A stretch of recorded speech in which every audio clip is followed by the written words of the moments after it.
let's get started here. For some quick context for those who may be tuning in, my name is Kate Newton. I run growth here at OpenGrants, where we make grants easy for startups, nonprofits, and small businesses. We're stoked to be partnered with the Knowledge Stack, and I have Jo Letke here, the founder and CEO of the Knowledge Stack, or TKS, as I think they shorten it to sometimes. And we're really excited to just hear how you guys help with the RFP and bids process. We find that many of our network and users that come to us for grants also are interested in your worlds. And this, we have a lot of collisions in this space that we can dive into. But first, Jo, would love to hear a brief intro from you and how you started TKS. Thank you, Kate, and great to be here and to be interviewed. So basically, the RFP world and the grants world is kind of like cousins. We're in the same family, and whenever there's a need, RFPs are basically a paraphrasing of that need. And companies, when they go after funding, they need funding. So there's just a ton of overlap. And just a quick background on our partnership. Sadali and the OpenGrants team, we've been pretty close the last few years, and they've been with us since I think 2020 through the heart of the pandemic. Yeah, that sounds about right. So it's been really interesting to follow these developments through these interesting times with things changing, supply chain complexity. And I started TKS back in 2019 after working in the corporate enterprise space, seeing that small business owners were having such a tough time getting access to resources and expertise. And I wanted to make it more accessible for people and level the playing field, because there's really this uneven kind of like unfair advantage that if you're an incumbent, you can just come in and show the fact that you've been there for 15 years and that you have all these references and you understand them, and you typically get it, even though the small startup or the mom and pop has the innovation or they have the thing that's going to drive real value. Sometimes they're not the ones selected. So I thought that was kind of a travesty, and I wanted to correct it. Yeah, that's awesome to hear you say. I think that parallels a lot of the way we think about grant funding, and that it's this awesome resource and should be this really great, resource for innovation, but it's not super accessible. Approaching grant funding is really hard, and I think approaching bids and contracts is kind of in the same lane there. Did you stumble upon that problem because you were going after a contract yourself, or in some other way? So I was managing a team of over 20 coordinators, writers, estimators, and we were bidding pretty extensively at volumes that are unheard of in the smaller company, smaller startup world. And when I tell people that we were doing, 3 wins a week and trying to transition into these contracts where it's major statewide contracts multiple times in 1 week, that was surprising for many people. And how do you do it? What's your secret? And even going to conferences and talking to people about, oh, I'm in the GovCon space, or I'm doing contracting. Well, wow, that's really tough, and I really don't know how you do it. And I'm thinking, well, I'm actually quite good at it, and I don't know why you're signaling that it's more challenging than you. But I think it comes down to really understanding what works and applying the expertise when needed, and a few other things. But yeah, we can certainly dive into that. Yeah, walk me through, the business model of the Knowledge Stack and kind of how you're approaching those problems. How do you solve that accessibility problem? Yeah, so we're quite different than, say, just hiring a writer or hiring someone like a consultant just to kind of see it or to give their blessing or to review it. We follow it from sometimes pre-RFPs, so before the city government even issues the scope of work. We follow it from there all the way to the contract signing. and every little phase and every little thing between, there's friction, there's going to be uncertainties and things where it's like, well, what do I do in this case? They're asking me for this and I don't have it, or it's pending. And then we can step in and we can give that guidance. So when you work with us, you're paying a deposit to get started and to build this relationship. And then the full total, once we send in your proposal, that full total covers not only the first phase, but also the second, the third, and then if there's other phases beyond that. And those can include interviews, presentations, follow-up, supplemental requests, and TKS handles all of that. So then basically we're just telling you where to go, how to sign, and what day it starts, essentially. Okay, got it. And so in a more typical, I guess, consultant process, what would that look like? It's just like hiring someone on an hourly basis, or how's that a bit different? Yeah, it's different because we are quoting for the edge that we'll need to win this thing, and then we're quoting for how many phases we estimate the contract, the pre-contract will be. Meaning, is it just going to be a simple, you submit the quote and then you're selected, or is it going to be quote, presentation, like I was mentioning, those other phases? Yeah. And then we'll basically price according to how intense we think the bid is going to be, because we know typically what these purchasers do, and we have kind of an insider look into how they behave as purchasers. Got it. And so if I'm, a business who's either thinking about contracts, or I've already found one that I, want to dive into, at what stage do you typically engage? Wow, yeah, we engage with a lot of newcomers, a lot of people that they may have had 3 or 4 great instances in the past where they've worked with a few nonprofits, or they've worked with larger enterprises or bigger, more complex buyers than just other small businesses. Those are great because the comparability is wonderful, where we can just say, well, this hospital that you worked with over here, that's very similar to a county, or very similar to how this public hospital or this other government entity works. And so we can take that win and that story, that narrative of excellent delivery, and we can basically transfer that over in the narrative for our clients, and do it in a way that is going to highlight the things that the purchaser wants to see, right? The other, and what I'll mention too, is the other thing that we have as far as clients, we do work with purchasers too. We have a few enterprise buyers that we handle, and GPOs, which is a group purchasing organization, and they ask us to do RFPs, so we do that for them as well. So we're kind of on both sides of the fence, and we see it pretty clearly for them. It's definitely helpful, I think, to work from both sides. What about the folks that maybe don't have the previous contract experience or previous story, that are maybe just getting started up? So maybe like smaller startups or small businesses that are going after contracts. What does that look like for you guys? Do you work with those folks, or do you help prep them for those later stages? We do, and we have a few that we're kind of nurturing, and definitely, if you are not sure if you're ready, please get in touch with us, because we can look at your materials, at least explore it, because who knows, maybe there's something in your resume, or there's something that can translate well over into maybe a smaller one. And then once you have that anchor client, we call them anchor clients. Once you have that, other cities are gonna, you can build off of that, because they'll look back and say, well, you have this anchor, and you're not too dissimilar to other vendors we've worked with, so we'll give you a shot. Do you find finding that first client, and is it typically at the city level, is really key for folks, finding like that first one?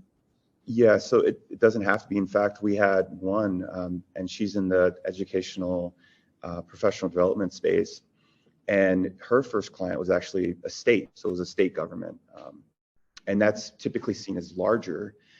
But in this case, the budget made sense. It was small enough where it didn't get a lot of competition. It was in Wyoming, so it was kind of more remote. So she ended up, that was her first client on the government side, and it was a statewide agency. So it was pretty impressive that she went from zero to that. And then from there, we were able to build it into several other statewide contracts. Okay, very cool. I love hearing like the success stories, and we touched a little bit on that. There's an overlap sometimes between our grant funding world and the contracting world. Do you have any other examples that come to mind of folks that have either maybe won grant funding and then you come up to you with contracts, or vice versa? Yes, so we actually work quite closely with a video production company, and they won a city government bid last year, and the government agency wanted them to basically capture this neighborhood that was lost to history because of over time, redevelopment, gentrification changed this neighborhood. So the city wanted this video company to capture the neighborhood and tell the story. But with the budget and the constraints of time, it was just like, well, get some B-roll if you can, but it's not going to be this huge story. And they saw that and they said, well, let's do, to the contract specifications, let's get what they want us to get. But they also planned in kind of like a moment where, we want to tell a bigger story. We don't just want to show it and then have it, because that's kind of what happened to that neighborhood anyway. So that company went out and applied for a grant and got this grant, successfully given to them based on their prior city experience, doing that smaller like B-roll kind of thing. And so now they have that history and that footage to show from the B-roll, plus they have this new grant which they're going to use to get more footage and capture the history in a more in-depth way. So I think there are these kind of like mini opportunities, and I talk about this a lot, where each RFP has this potential to open you up to new things and open new doors beyond just the one invoice or the one thing that you're supposed to be doing. It opens you up to new worlds, and so that's why it's so interesting to me as well. Yeah, oh, absolutely. I think a lot of folks think there must be a lot of barriers and prerequisites to working with government. That comes up a lot for us. In your mind, what are some of those prerequisites or just kind of tips you think people should think through to better prep their organization to work on a contract? Yeah, I mean, we get this a lot too. We get this, should we go after this certification? Should we get this license, or should we have this in place before we start bidding? And I'll say, if your industry requires it, obviously, if you're a licensed contractor, if you're a professional services person that does, let's say, speech pathology, you'll need that specific license to do speech pathology. That we can't avoid that. Right. But when it comes down to minority business or women-owned or veteran disabled, now I'll say for those, if the preference is aligned with it and the preference makes sense, like it's more than 5% or something, and it's not just a set aside for that only, then yeah, absolutely, it makes total sense. If you're going to get, let's say, a 10% preference because you're a women-owned business, then that makes absolute sense. Sure. But if it's a small percentage, if there's just a kind of a goal, but there's not a preference percentage, then maybe it doesn't make sense for you. And I will say that newcomers that don't have these things, they still get these contracts. So it's not like you have to set aside months in advance in order to get everything in order, because I think it's just better to start. And once you've kind of, and I'm sure that's how the grants world works as well. Once you begin, then you figure these things out and you're a lot quicker for the next one. And then, you can kind of have that advantage of momentum and be better than your competitors. Yeah, certainly agree with that. And I think it's also, our favorite answer, which is also kind of an annoying one, is that it depends. It depends on the opportunity and kind of what you're looking at. And so it's always good to just begin and then find out what those big questions are that you need to solve. Are there any other kind of myths you want to debunk, about this space? Something you find yourself, I don't know, clarifying over and over again, or I guess when you first take on new clients?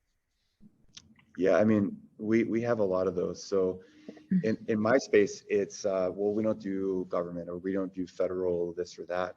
But hospitals, certain hospitals are quasi-public, universities. You're basically shutting yourself off to these major institutions that do go through the RFP process, that do procure. The other major thing that I like to go after and look for is when it's like a cooperative, when it's a member-owned buying cooperative where there's 4,000 different buyers, and then all you have to do is submit on that one RFP. So it's kind of like getting that maximum ROI for the time spent and the investment, where you can open yourself up to thousands of new potential buyers, and so I think those are great opportunities. And I would say the myths too is that that government's not using whatever I do. Say you do marketing, you do advertising, or you do copywriting, or whatever. That they don't need it, or there's no campaign that's going to be relevant to my thing. But what's crazy is that we've done things where we've bridged, blockchain developers with major counties at this, like huge counties that are asking for pilots for blockchain. It's like that's unheard of. And then you have AI, or you have these interesting marketplace niches where they do these interesting things with technology, or with web 3.0 or whatever. And trust me, there's either a pilot that's active right now where people want to do it, or someone's talking about it in a Marcom department, and they're asking, well, how do we get these people, right? So yeah, people might think their market is, if they're not considering even any of these kind of public entities or government, they might be cutting down their own market a little bit there, it sounds like. Would love to get to a bit of a couple basics here in terms of just how do people find you and start working with you. I know that it sounds like location-wise, anywhere in the US, and clarify me if I'm wrong there. And then stage-wise, always good to start that conversation. So, for folks that are want to just explore this space, or have already in this process in some way, what's the best way to get in touch? Yeah, so we used to have a extensive questionnaire where we would ask you all these questions, and I think what's better is just to have a conversation and explore, is this the right fit, and then are you ready for the long kind of grueling bidding cycle that these things have? Because sometimes it can go 3 months down the road with no response. And so are you okay with something that might have a bigger payoff, but might take a while, right? Especially with these newcomers. So yeah, we just like to have a talk, and it's really just setting up a 15-minute chat with us through our calendar, and then we connect you with the absolute best person to have that conversation with. So if you do marketing, or if you do DEI is a big one, we'll set you up with a person who sees these contracts every single day, and they absolutely are the best people to be in front of, because they would know if there's an active thing here, or there's something to look at there. They would just tell you, rather than let's try this out, let's see if it works. I mean, we have people that are pretty brutally honest if it works or doesn't work. Yeah, that's so important. Knowing that maybe it's not a good fit is just as important as knowing if it is a good fit. So you save a lot of time there. That's something we tell people looking for grants all the time, as well as Just be really honest up front and tell them if it's not a good fit. Exactly. We also are stoked to offer kind of a perk through you guys and a bit of a discount for our members. Would love to hear about that from you too, Joe. We have a $4,000 kind of off perk.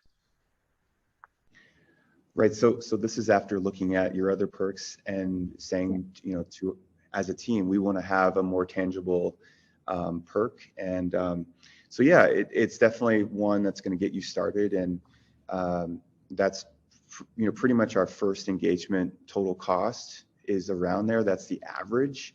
Could go up based on the size and the complexity of the bid or the intensity of our expectation around the phases. But that's going to really get you in the door with government agencies, and it's going to get you thinking about this space and considering all the options. And hopefully, our goal is to set you up so that not only are you competitive, but this is another revenue model for you as we all enter this interesting time where people are talking about recession and this or that.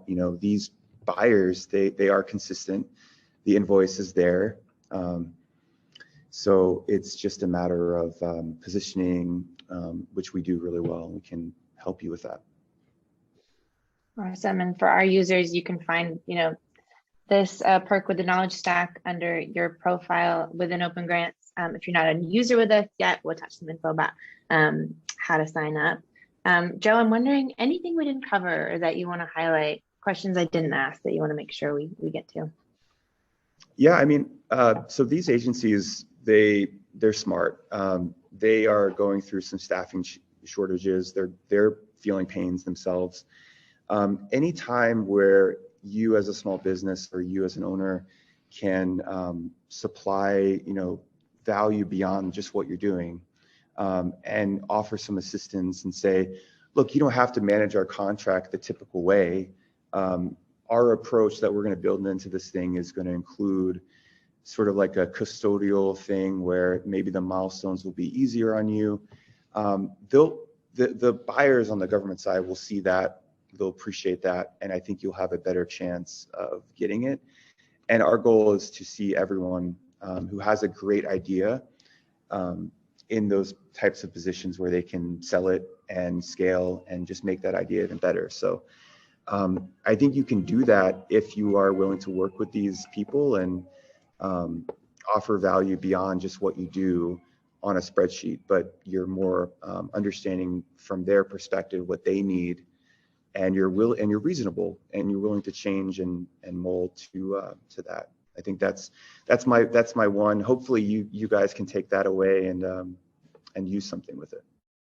Yeah, those are great insights. And it sounds like, as we do talk about, market downturn, this might be in some ways a perfect time to be looking at some of these strategies. Would you say that that's true? Yeah, it's one strategy among many. I would say don't just throw it all into one unless you're a traditional services company like security or landscaping, where, yeah, RFPs might be 100% of your total capture in terms of revenue, but look at it as just maybe some portion of your client list.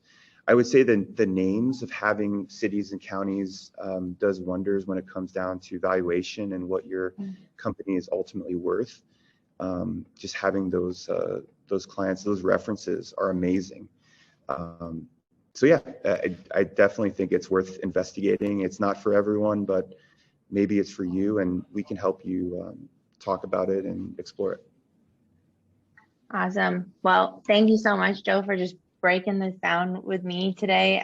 We're excited at OpenGrants just to be partnered with you guys at the Knowledge Stack, and really appreciative of everything you do, and hopefully can provide a lot of kind of parallel value for our users here. Yeah, thank you so much, Kate.